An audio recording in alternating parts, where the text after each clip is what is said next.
আমাদের জীবনে অত্যন্ত গুরুত্বপূর্ণ একটা আশা বসবাস করে বিশ্বাসের রূপে। বিশ্বাস যা আমরা ঈশ্বরের ওপর করি, ভাগ্য প্রারব্ধের ওপর করি, নিয়তির ওপর করি। যখনই ভালো কিছু হয় আমরা বলি এ হলো ঈশ্বরের দয়া, যখন খারাপ কিছু হয় আমরা বলি এ হলো ঈশ্বরের মায়া। কখনো ঈশ্বর বা ভাগ্য বা প্রারব্ধ বা নিয়তি। আপনি নিজে কোথায় তা কখনো ভেবেছেন? আপনি বিশ্বাস করছেন ঈশ্বরের উপর, প্রারব্ধের উপর, কখনো নিজের উপর করেছেন? আমি আপনাকে একটা সহজ কথা বলি, যদি আপনি ঈশ্বরের উপর বিশ্বাস রাখেন, শুধুই ঈশ্বরের উপর বিশ্বাস, তাহলে আপনি সেটাই পাবেন যেটা আপনার ভাগ্যে লেখা রয়েছে। কিন্তু যদি আপনি নিজের উপর বিশ্বাস রাখেন, আত্মবিশ্বাস রাখতে শেখেন, তাহলে ঈশ্বর আর নিয়তি দুজনে মিলে আপনার ভাগ্যে সেটাই লিখবে যা আপনি চাইছেন। তাই মনে রাখবেন, সাফল্যের পথ হলো এই বিশ্বাস। নিজের আত্মবিশ্বাসকে ধরে রাখতে শিখুন, দেখবেন আত্মা প্রসন্নতায় ভরে উঠবে। তাহলে আসুন এই প্রসন্ন ভাব নিয়েই বলুন, রাধা রাধা। জীবনে এমন কি আছে যা আপনাকে অজান্তে শিখরে পৌঁছে দিতে পারে বা আপনার পতনও ঘটাতে পারে? সঙ্গতি। যদি আপনি কোনো শ্রেষ্ঠ ব্যক্তির সঙ্গ লাভ করেন, তাহলে তার শুভ চিন্তা, তার গুণ, তার স্বভাব আপনার মধ্যে চলে আসবে। আপনি আরো শ্রেষ্ঠ হয়ে উঠবেন।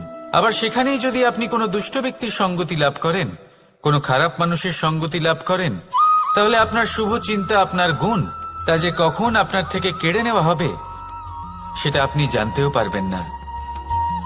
দেখুন, এই সঙ্গতি হলো অত্যন্ত গুরুত্বপূর্ণ। এই সঙ্গতি আপনার নিয়তি নির্ধারণ করে। আপনাকে উদাহরণ দিলে, বৃষ্টির ফোঁটাকে দেখুন। যদি কোনো ফোঁটা গাছের পাতায় এসে পড়ে, তাহলে তা জীবন দান করতে পারে। যদি এমন কোনো ফোঁটা সাপের মুখে এসে পড়ে, তাহলে তা বিষে পরিণত হয়। যেমন সঙ্গ তেমন নিয়তি। এবার দুর্ভাগ্যের বিষয় হলো এটাই যে বর্ষার ফোঁটা নির্ধারণ করতে পারে না সে কোথায় পড়তে চায়। তার নির্বাচনের ক্ষমতা নেই। কিন্তু আপনি, আপনার কাছে তো বিবেক আছে, আপনি ভাবতে পারেন, চিন্তা করতে পারেন। তাহলে আপনি ভাবুন, আপনি কি এমন সঙ্গ চান যা শ্রেষ্ঠ, নাকি এমন সঙ্গ চান যা অশুভ? নির্বাচন আপনারই। শ্রেষ্ঠ সঙ্গ বাছুন আর আমার সাথে ভালোবেসে বলুন, রাধা রাধা।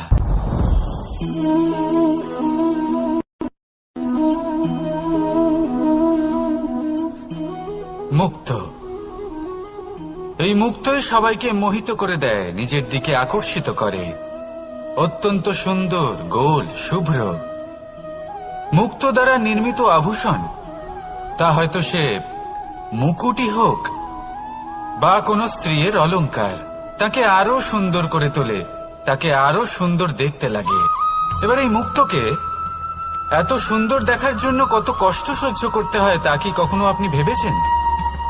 এই মুক্ত ঝিনুক থেকে বের করা হয়।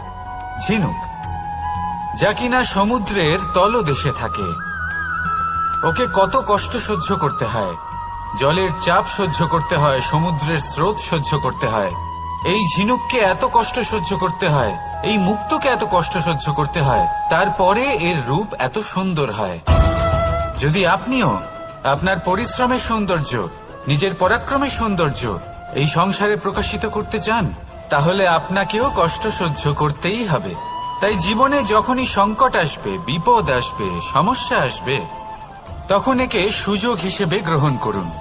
কারণ এই বিপদের সাথেই লড়াই করে আপনি মুক্তর মতোই পরিশুদ্ধ হয়ে উঠবেন। তাহলে আসুন আর আমার সাথে ভালোবেসে বলুন, রাধা রাধা। আপনি কি জানেন আপনার জীবনে আপনার আসল জীবনসাথী কে হন? মাতা পিতা, ভাই বোন, স্বামী স্ত্রী? না, আপনার আসল জীবনসাথী হল আপনার শরীর। সেই শরীর যার দিকে আপনি কখনো নজরই দেন না, ঠিক কি না? এবার যে মানুষ এই রহস্য বুঝতে পারেন তার জীবন এমনি শুভ হয়ে যায়।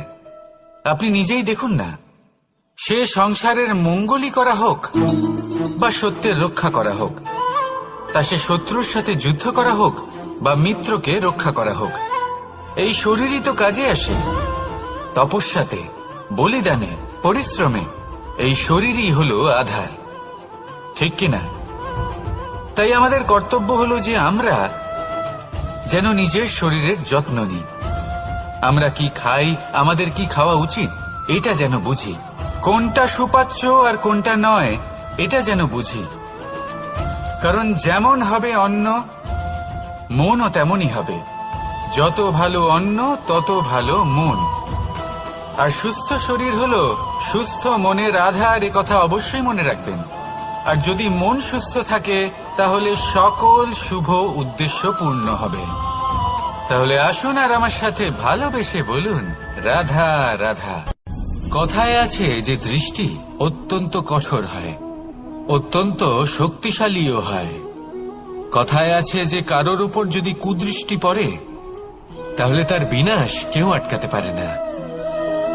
এই যে কুদৃষ্টি, এর উপাচারও আমাদের কাছে রয়েছে। যখন আমরা বাড়ি নির্মাণ করি তখন একটা কালো মুখোশ লাগাই, যাকে রক্ষা কবচ মনে করা হয়, কুদৃষ্টি থেকে বাঁচার জন্য। যখনই কোনো বাচ্চা বাইরে যায় তখন তার মাথায় আমরা একটা কাজলের টিপ পরিয়ে দিই, কুদৃষ্টি থেকে বাঁচার জন্য। অর্থাৎ এই সংসারে কুদৃষ্টি থেকে বাঁচার উপাচার রয়েছে। উপাচার যদি কিছুর না থেকে থাকে তাহলে তা হলো দৃষ্টিভঙ্গির। যদি আপনার দৃষ্টিভঙ্গি অনুচিত হয় তাহলে আপনার পতন কেউ আটকাতে পারবে না। না পারবে কালো মুখোশ, না কালো টিপ, না স্বয়ং ঈশ্বর।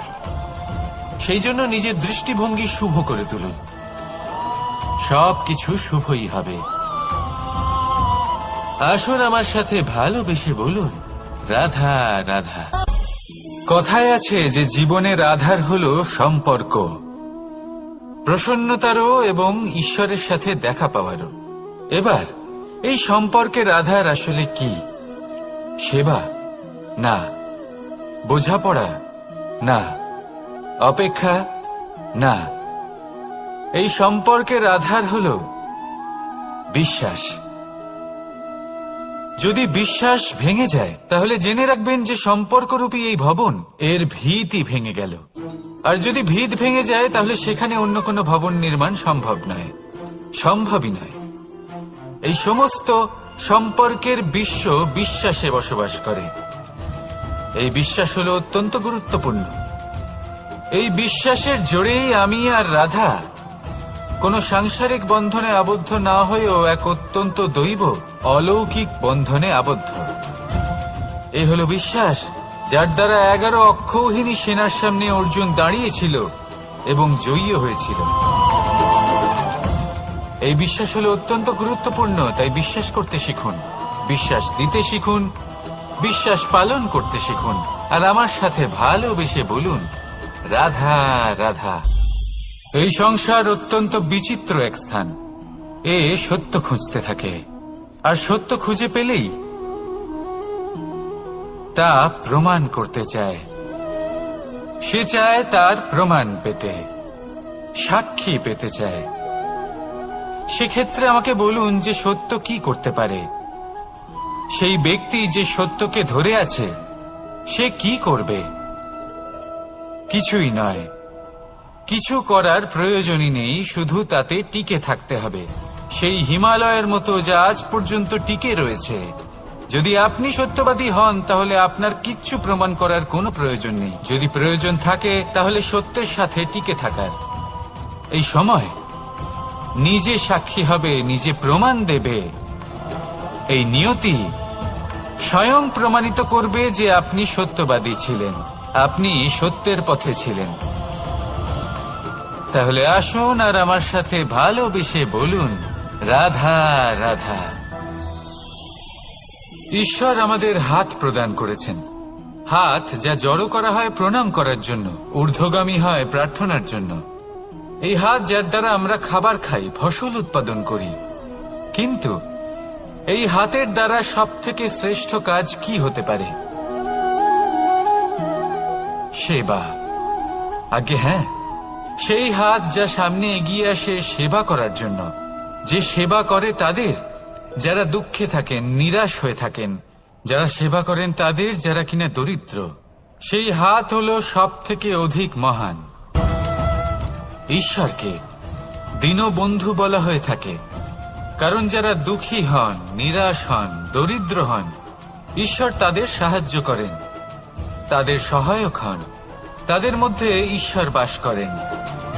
তাই আপনারা যদি এটাই করেন, যারা দুঃখে আছেন, নিরাশ হয়ে আছেন, যাদের সাহায্যের প্রয়োজন রয়েছে, যদি আপনি তাদের সাহায্য করেন, তাহলে আপনি এমন এক চৈতন্য লাভ করবেন যে আপনি তৃপ্ত হয়ে উঠবেন।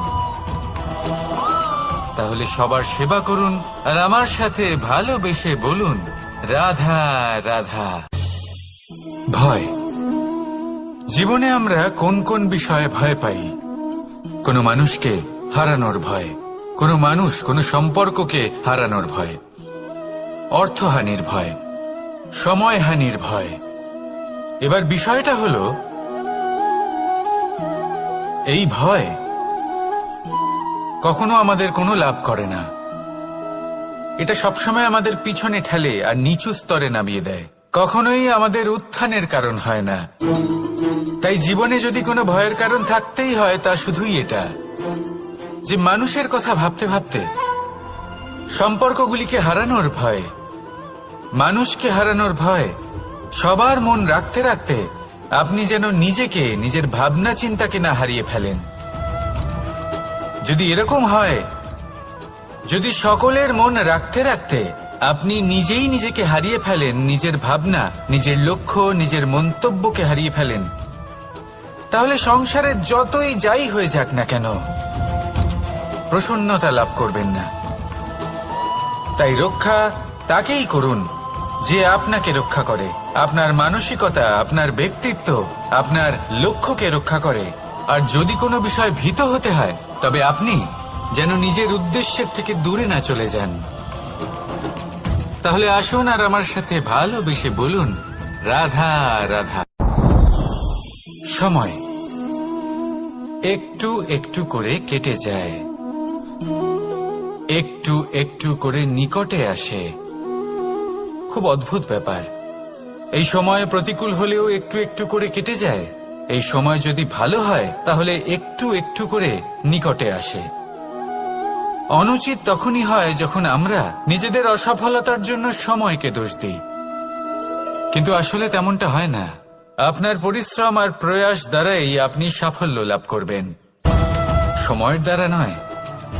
যদি এই সাফল্য একটা সুন্দর ভবন হয়, তাহলে সময় হলো তার দেওয়ালের রং, যা সময়ের সাথে বদলাবে, সময়ের সাথে ফিকেও হয়ে যাবে। কিন্তু সাফল্যের এই ভবন আপনাকেই নির্মাণ করতে হবে, আপনার পরিশ্রমের ইট দ্বারা এবং প্রয়াসের চুনসুরকি দ্বারা। তাই পরিশ্রম আর প্রয়াস করতে থাকুন, সাফল্য আপনি অবশ্যই পাবেন। সময় যদি আজ ভালো না হয়, তাহলে কাল অবশ্যই হবে। প্রয়াস করতে থাকুন আর আমার সাথে ভালোবেসে বলুন, রাধা রাধা। এ হলো গোলাপ ফুল। একে আমরা সকলেই চিনি। সমগ্র সংসার ভালোবাসে এই পুষ্পকে। এই ফুল দেখতেও সুন্দর। সবথেকে বেশি গুরুত্বপূর্ণ কথা হলো এর সুগন্ধ, যা দূর দূরান্ত থেকে ব্যক্তিদেরকে আকৃষ্ট করে। এই সুন্দর পুষ্প একটু মন দিয়ে দেখলেই দেখা যায় এর নিচে কাঁটা রয়েছে। এই সংসার বলে, এ প্রকৃতির কেমন রচনা, এত কোমল পুষ্প, এটা কি তীক্ষ্ণ কাঁটা সহ প্রস্ফুটিত হয়? এটাই হলো জীবনের সত্য। আমাদের অন্তরের সদ্গুণ, সেগুলিও এই ফুলের মতোই সুন্দর। সংসারের সৌন্দর্য দেখতে পায়, এর সুগন্ধ চতুর্দিকে ছড়িয়ে পড়ে। কিন্তু এই সদ্গুণ জাগ্রত করে তোলার জন্য কঠোর পরিশ্রম করতে হয়, প্রতিনিয়ত চেষ্টা করে যেতে হয়। তাই জন্য যদি আপনি জানেন আপনার পথ উচিত, কিন্তু তা কাঁটায় পরিপূর্ণ, তাহলে থামবেন না, চলতে থাকুন। একবার যদি অন্তরের সদ্গুণ জাগ্রত হয়, তাহলে এই সংসার এর সৌন্দর্য দেখবে, আর সুগন্ধে আকর্ষিত হয়ে আপনার কাছে আসবে। এই মন, এই জীবন প্রসন্ন হয়ে বলবে, রাধা রাধা।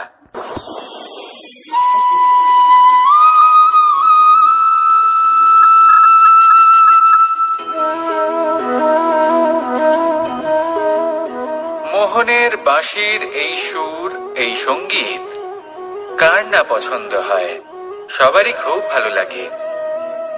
এবার এই সুর আসে কোথা থেকে? কেউ বলবেন কৃষ্ণের হৃদয় থেকে। সত্য কথা, এই সুর হৃদয় থেকে নির্গত হয় এবং প্রকট হয় এই বাঁশি থেকে। এই বাঁশিটাকে দেখুন, এই ছিদ্রগুলি দেখুন, প্রত্যেকটা সুর থেকে নিজস্ব একটা স্বর নির্গত হয়। এবার যে ব্যক্তি এই সমস্ত সুর এবং স্বর বুঝতে পারেন, এতে নিপুণ, তিনি এই বাঁশির দ্বারা যে সুর নির্গত করবেন তা তো মধুর অবশ্যই হবে। এবার জীবনের সাথেও কিছুটা এরকমই ঘটে। জীবনের কিছু নীতি থাকে, অর্থ, কুটুম্ব এবং আধ্যাত্মিক। যদি জীবনের প্রত্যেকটা মুহূর্ত সুখময় হয় এরকম আপনি চান, তাহলে এই তিনটি নীতিতে আপনাকে নিপুণ হতে হবে। কোনো একটি বিশেষ নীতির প্রতি যদি আপনি বেশি ঝুঁকে পড়েন, তাহলে বাকি দুই নীতি থেকে যা সুখ লাভ করা সম্ভব তা পারবেন না। ধন অর্জন করতে হবে। আমাদের ভিডিওগুলি যদি আপনাদের ভালো লেগে থাকে তাহলে লাইক, কমেন্ট, শেয়ার করতে ভুলবেন না এবং আরও নতুন নতুন ভিডিও পেতে চ্যানেলটি সাবস্ক্রাইব করে পাশে থাকা বেলাইকনটি অন করে রাখুন। ধন্যবাদ।